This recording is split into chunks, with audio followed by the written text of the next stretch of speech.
and my guest today is Trish McClellan, and she is the spearhead of the Cowabunga skateboard bike park that's coming on into Perham. And I welcome you back to the show, Trish, and looking forward to an update on you, Patty. your Thanks efforts. for having me here. Yeah, you are most welcome. And how are things going?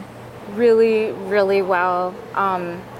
Just last week we were at $49,968, and we just received word that we got a $5,000 grant from the Otto Bremer Foundation.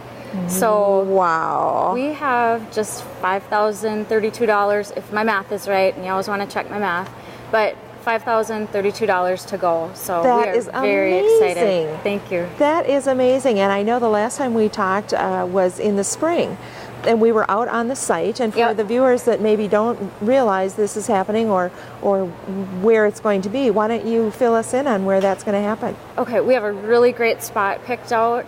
It's right along Highway 51, just south of the softball complex. And that would be just immediately north of the Perham Public Works building. Okay. Really nice spot. Well, and accessible. You know, kids can hop on their bikes and... Yep, because just before the softball fields, it's soccer. So it'll be soccer, softball, skate park. Now, when we looked at the site, you really hadn't done anything last spring except put up a sign. Right. And so where are you at now in that process? You know, working with the Perham Park Board and the City of Perham, they decided that let's get the whole amount, our goal of $60,000 before we begin construction, so there aren't any delays and we just do it. And so you're at like 54, my math isn't too good. $54,968. Yeah, wow. That is amazing, the work that you've done. You mentioned to me not earlier, alone, but been great. You mentioned to me earlier that you had felt like it was suddenly. Now it's like all of a sudden, because you've been working on this for 2 years or more than that? Yeah, it was 2 years ago in July. It was July 2007 that we began planning, and then just 1 year ago, this past summer, that we began fundraising. That's so we were really, amazing. You know, it was pretty average in terms of how long it takes to put a skate park together to raise the funds, but it did seem like a long time at times. Yes, oh, for sure. Well, you have Otto Bremer, you said? Mm-hmm. That's our most recent. But you have some other pretty major donors as well. Yeah, so Otto Bremer is one of our grants that we received.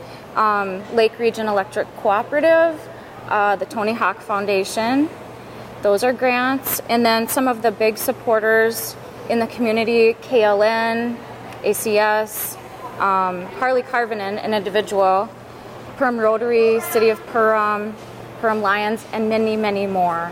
Well, I tell you what, you've got those big donors, but even folks like me can help. Yes. Now, you're holding my grandson's T-shirt here. Yeah. And so why don't you, now he's not this big yet, but this will be more like a pajama shirt for him. Yeah. We have children small through adult extra large, and these are $15. But yeah, cute design. He's gonna love that, and the name Cowabunga. He's gonna love it. Right. Yeah. And I'm one that gets excited about a $5 donation as much as, you know, a $5,000 donation. So we. Do you want to know where donations are accepted? I absolutely do. I'm going to hold this, and you check your paper and make sure we didn't miss anything before we run out of time. But I think we're good. Yeah, let people know how they can get a T-shirt or give you $5 or. Yeah. You can make a donation to the City of Perham, just Cowabunga,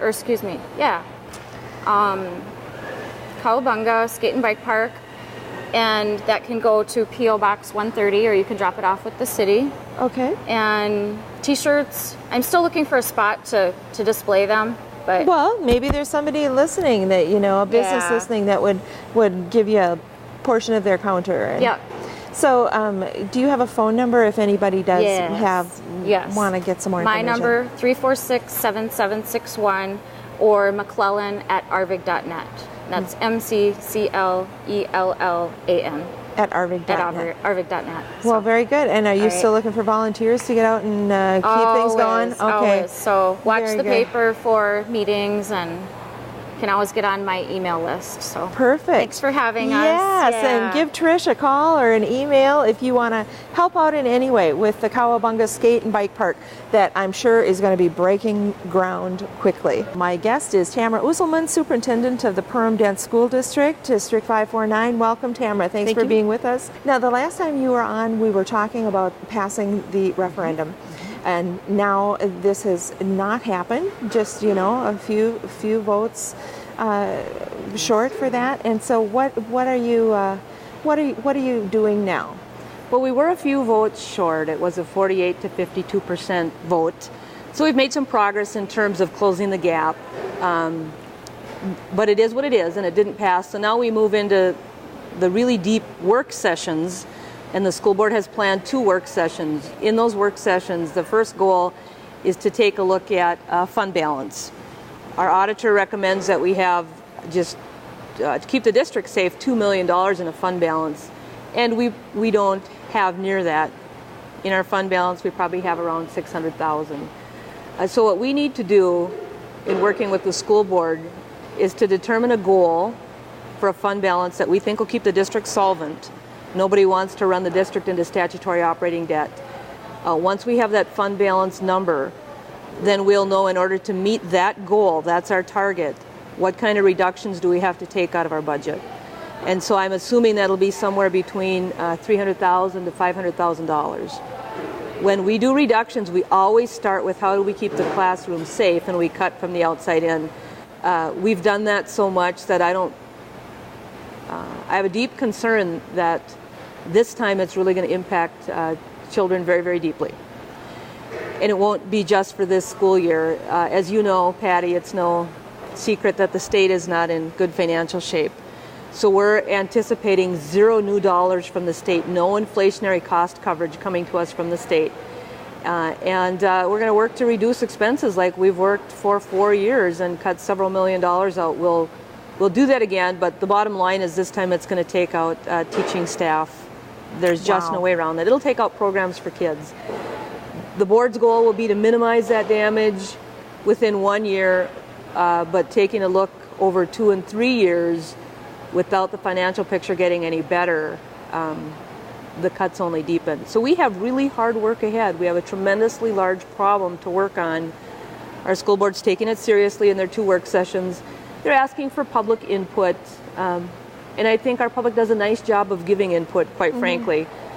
And I think our board, it's not easy to be on a school board, and they do pick up some criticism. Especially during tough times. In tough times, everybody has the answer. Yes.